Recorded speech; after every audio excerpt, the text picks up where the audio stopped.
Et salut tout le monde, je suis Ectélion et aujourd'hui je vous accueille dans le bazar pour vous parler de Mort Xenia.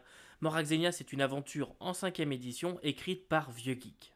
Pour ceux qui ne connaissent pas, Vieux Geek c'est avant tout une chaîne YouTube sur laquelle le Vieux Geek vous partage ses trucs et astuces, ses critiques, etc. autour du jeu de rôle. Et dernièrement, il a tenté la nouvelle aventure de l'écriture, donc il commence à réaliser des scénarios, des choses comme ça, et il m'a fait parvenir une copie de son scénario Mort Xenia en 5ème édition. Il y a aussi le même scénario qui est disponible en coureur d'orage, vous avez tous les liens en description si jamais ça vous intéresse. Et bien sûr, les deux versions sont disponibles à la fois en PDF et en impression à la demande. Les deux se trouvent sur lulu.com au prix de 5 et 10 dollars. Mais Mort Xenia, qu'est-ce que c'est? Eh bien, c'est un module d'aventure, ça je vous l'ai dit. C'est plus précisément un donjon qui a un goût un petit peu vieille école. Voilà, on va commencer devant le donjon, on a une mission à accomplir et elle s'accomplira quand on aura atteint la fin du donjon. Quelque chose de très classique qui fait penser un petit peu au tout premier module Donjon Dragon, ce genre de choses. Mais il y a un point qu'il faut savoir avant de s'embarquer. Mort Xenia, c'est un module humoristique. Et ça, c'est très important, je veux bien le souligner. N'y allez pas si vous cherchez une aventure très sérieuse. On est là pour rigoler, on n'est pas là pour se prendre la tête. Et l'aventure se moque ouvertement des codes un petit peu du genre. Je voulais que ce soit très clair pour tout le monde dès le début, parce qu'on y parle de fessées sur le cul, on y parle de femmes dévêtues, d'hommes lubriques, etc., etc. Donc si vous cherchez quelque chose de très sérieux, honnêtement, c'est pas du tout une aventure pour vous. Par contre, si vous cherchez une aventure qui peut être jouée sur le pouce en une soirée ou deux, qui représente quand même un sacré challenge, mais avec un ton humoristique, là par contre, allez-y. Mais alors, pour 10 dollars, que nous propose Vieux Geek à l'intérieur de son module?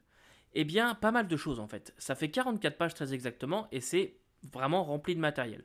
Vous avez de nouvelles créatures, vous avez des pré-tirés, des nouveaux sorts, toute l'aventure évidemment, les personnages, les PNJ qui sont dans l'aventure avec leurs descriptions, leurs intérêts, etc. Et il y a quand même beaucoup de choses à faire.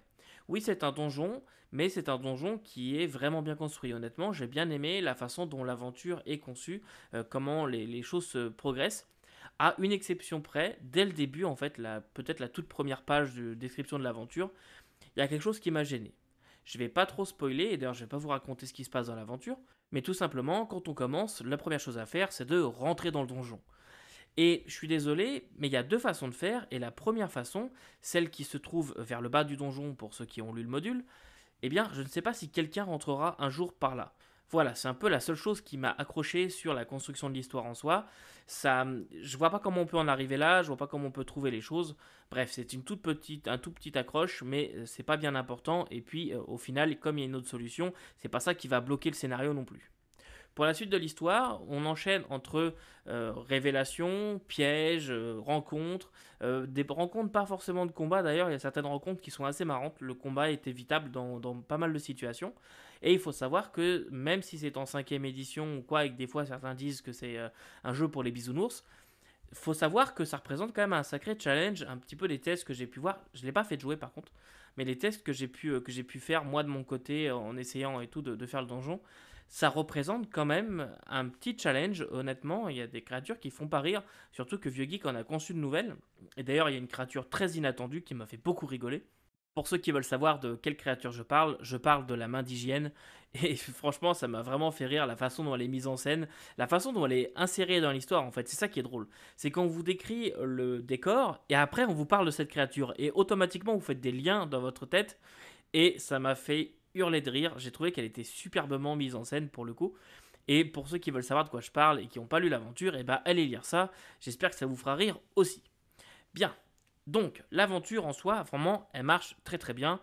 Ça a vraiment été un plaisir de lecture. J'avais fait une petite passe de relecture avant que ça sorte pour Vieux Geek d'ailleurs. Ça a été une lecture par contre compliquée. Et ça a été compliqué, non pas à cause de Vieux Geek en soi, c'est pas la façon dont il a écrit, je trouve que vraiment l'aventure est bien conçue, bien mise en scène. Non, ce qui m'a vraiment gêné, c'est la maquette.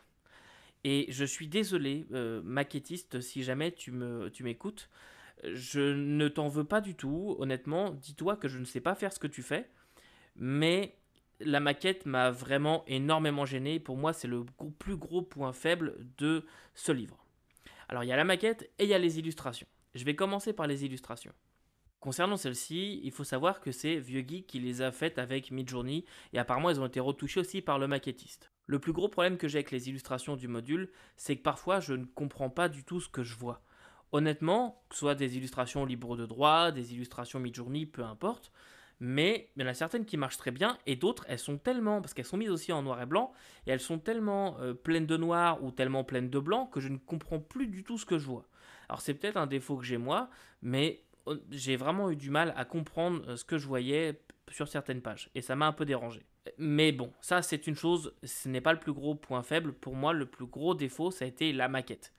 La maquette, je la trouve pleine de bonnes idées, mais pas aboutie, un petit peu balbutiante. J'ai relevé pas mal de problèmes au niveau des espacements, de marge intérieure. Certaines fois, sur certaines pages, les pages ne commencent pas et ne finissent pas au même endroit.